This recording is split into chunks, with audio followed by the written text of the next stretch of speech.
Hey, Mark Meldrum, Meldrum's Monster Garage, and here we are a week out of Christmas Eve, and I've got some good things and I've got some bad things to tell you.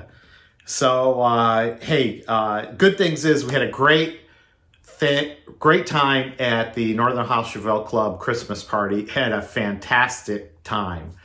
But the bad thing is the night before, which was Friday night, Patty was in a pretty bad accident.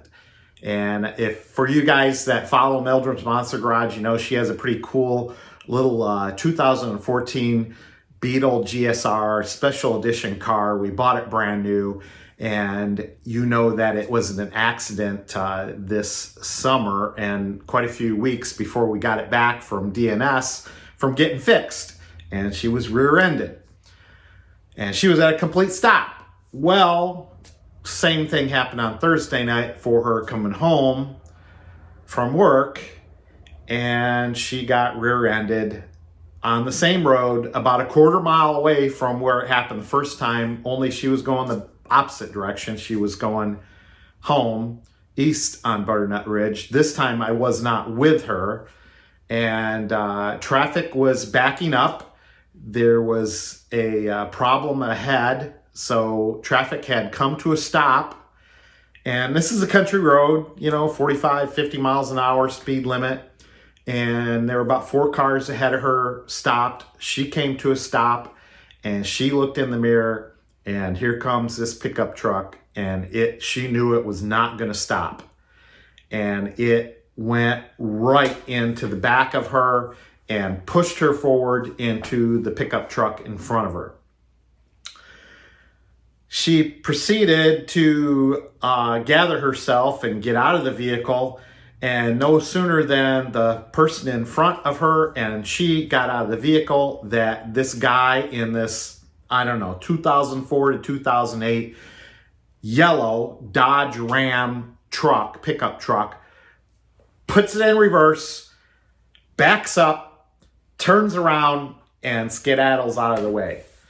So we have no license plate number. All we know is it's a yellow. He said it was a Bumblebee package, so I assume it has some type of stripe on it. And he being the guy that basically was in front of Patty, and Patty got rammed into. So the Beetle's in pretty bad shape, and it's back at DNS, and we don't know how the outcome of this is. It doesn't look too good, but DNS is the right place to look at it, and they did a fantastic job, and I'm sure they'll help us out.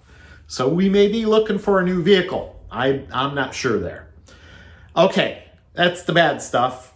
On the good side, Mike bought a 1972 Corvette LS5 454 4-speed all original car down in Tennessee. And he went down there, picked it up, brought it home, and Larry and I are shaking our heads, thinking he's crazy. And maybe you saw a little intro video to it that I did. I made a YouTube short on that.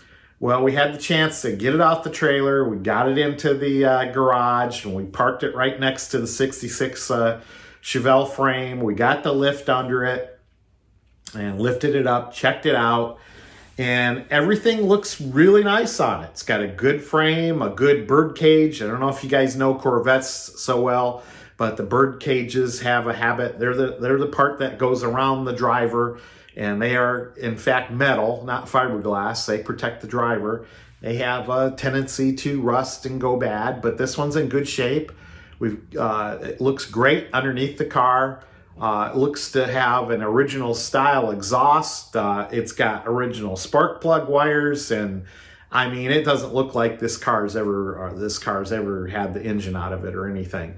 Now, there were some parts taken off of it. We understand that they were restoring a couple Corvettes, and they were using parts off of this car for another 72 Corvette. And the guy lost interest and didn't want to pay for getting this one restored, so it basically went to auction. So that's how Mike picked it up, brought it back home, and we took a look at it yesterday. We thought it had a pretty good shot of starting up, And I was kind of like, I don't want to work on this because we're making such great progress on the 66 Chevelle convertible frame, and I'm ready to break in the motor on that. So I was like, I don't want another distraction. I want to get this done. Well, we farted around and we had trouble with batteries. And anyway, today we got all sorts of things started back up. We got batteries. We got the Corvette started up, and it sounds pretty darn good. And we got the engine, the 327 on the 66 Chevelle convertible frame. We got that fired off, so we know it'll start. I've got a few minor leaks to take care of on the carburetor. Might need a little rebuild, quickie rebuild on that. But we're in good shape on a couple of vehicles. Now the 72 Corvette, numbers matching. They call it's a W car, just like you ever hear me talk about my 454 LS5 Chevelle convertible SS. It's a W car because there's a W in the serial number. Same with the Corvette. There's a W in the serial number. It means it came with the 454 engine. And basically the same engine that my car has. And it has matching numbers, and it also has a 4-speed transmission. Now, some of the bar that goes from the fork to the clutch was missing. Don't know why. Springs, pins, things like that to connect it up were missing. So I got those on order from Eckler's. And we don't have any brakes on the car yet. I think we put some brake fluid in it yesterday. It ended up on the floor. I'm not sure where that's coming from yet, but I went to take the front tires off of that car, and they're kind of locked on there too. So we're going to have to do some work on that. So anyway, a week away from Christmas, we got some bad news, we got some good news, and I was hoping to go out to Joconuts tonight. Unfortunately, we're down to one vehicle. So Patty took the truck to work, and she's working till 7. And I think Joconuts things started at 6:30. Joconuts is my buddy Joe Desmont, and he has a nice little bar in his garage, and had hoped to go out there, but it's just not going to work out. So anyway, let me show you some video of what's going on, and hopefully enjoy it. We had a little bit of progress and a little bit of crashing. Here we go. She's alive. One more time for Larry. It's for Larry.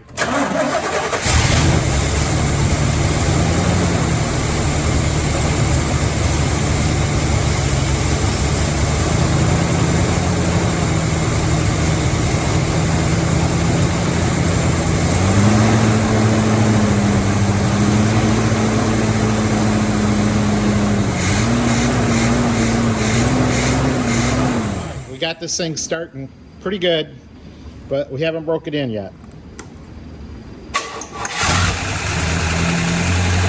There you go. A-okay.